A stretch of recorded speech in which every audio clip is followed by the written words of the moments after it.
Bonjour, je m'appelle Caroline et je vais vous parler des progrès scientifiques dans l'entre-deux-guerres. Tout d'abord, l'entre-deux-guerres désigne la période entre la fin de la Première Guerre mondiale en novembre 1918 et le début de la Seconde Guerre mondiale en septembre 1939. Elle a donc duré 21 ans.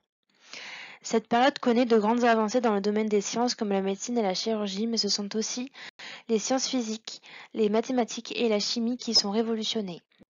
Je vais vous parler des progrès scientifiques en deux parties. En première partie, je vais vous parler des avancées à propos de la chimie et plus précisément des drogues en évoquant leurs usages, leur légalité et les effets avec la guerre. En deuxième partie, je vais vous parler des avancées à propos de la médecine et plus précisément de quels médicaments ont été inventés et les dispositifs médicaux mis en place à cette période. La chimie et les drogues. Il existe différentes drogues comme l'opium, qui est une substance issue du latex de pavot. Ses effets sédatifs utilisés à des fins rituelles sont connus depuis la plus lointaine antiquité et l'utilisation médicale contre la douleur. Il peut être consommé par voie orale, brut, par boule d'opium, dissous dans de l'alcool ou fumable.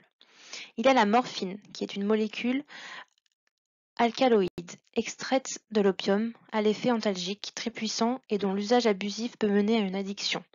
Elle se consomme en injection en comprimé ou en solution buvable. L'héroïne est une substance psychoactive opiacée très puissante à fort potentiel addictif, un dérivé de la morphine. Elle était en vente libre jusqu'en 1920 pour traiter la dépendance à la morphine, l'asthme et l'insomnie. Elle se consomme en injection par voie nasale ou fumable.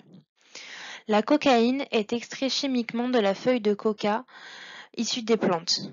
Elle a été utilisée au départ pour ses propriétés anesthésiques locales. Elle peut se présenter sous l'aspect d'une poudre blanche prise par voie nasale ou injectable ou sous forme de cristaux fumables appelés crack.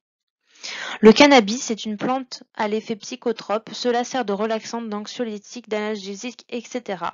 Il se consomme par inhalation fumable ou ingérable par huile.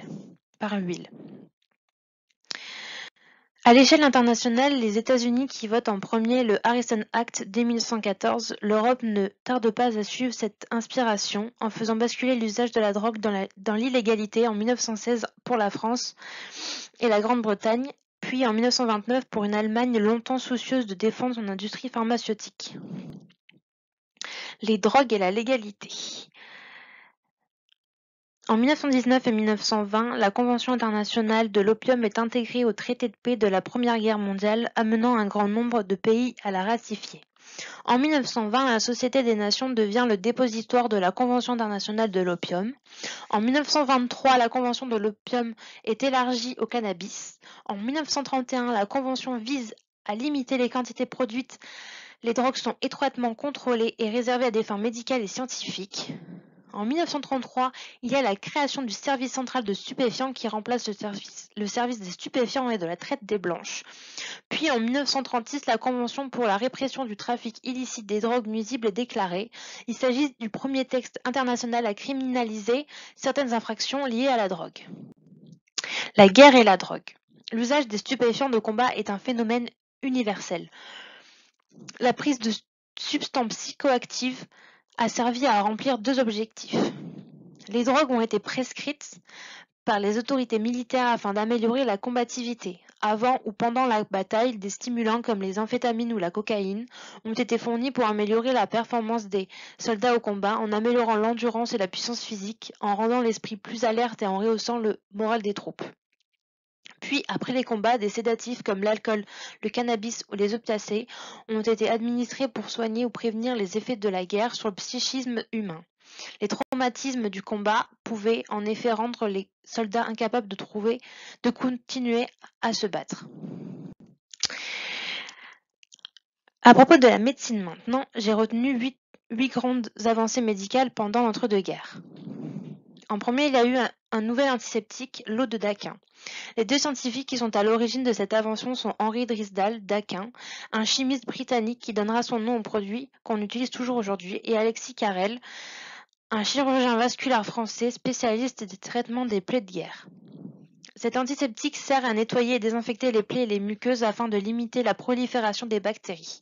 Certains chirurgiens s'en servaient également pour nettoyer leurs instruments. La vaccination contre la typhoïde. La fièvre typhoïde est transmise par une bactérie présente dans l'eau ou des aliments contaminés. La fièvre fait des ravages parmi les soldats. L'efficacité d'un premier vaccin contre la typhoïde a déjà été démontrée par des Anglais avant la fin du XIXe siècle, et une loi française datant de 1914 la rend obligatoire. Mais c'est bien la guerre qui va rendre plus efficace la campagne de vaccination, avec l'apparition d'un carnet de vaccination pour tous les soldats d'abord. La pénicilline. En 1928, Alexander Fleming, un biologiste écossais, découvrit la pénicilline. C'est une substance antibiotique isolée à partir d'un champignon. En 1945, il obtint le prix Nobel pour cette découverte. La transfusion sanguine.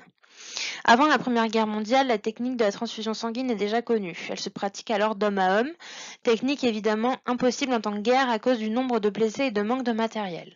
Le transport du sang est alors impossible. Le médecin belge Albert Hustin va trouver la solution. Il découvre la propriété anticoagulante du citrate de soude et permet ainsi au sang collecté d'être transporté au plus près des combats.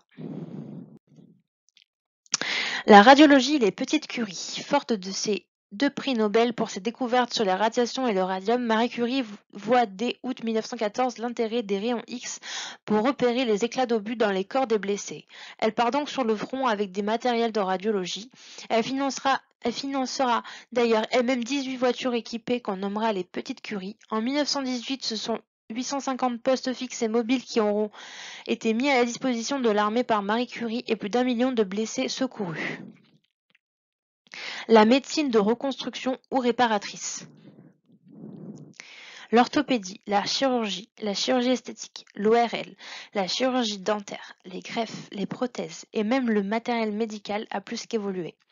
Réparer les gueules cassées devient un des défis des chirurgiens car la médecine réparatrice et de reconstruction permet aux soldats de leur redonner une dignité et leur gommer les traumatismes qu'ils ont eus à cause de la Première Guerre mondiale.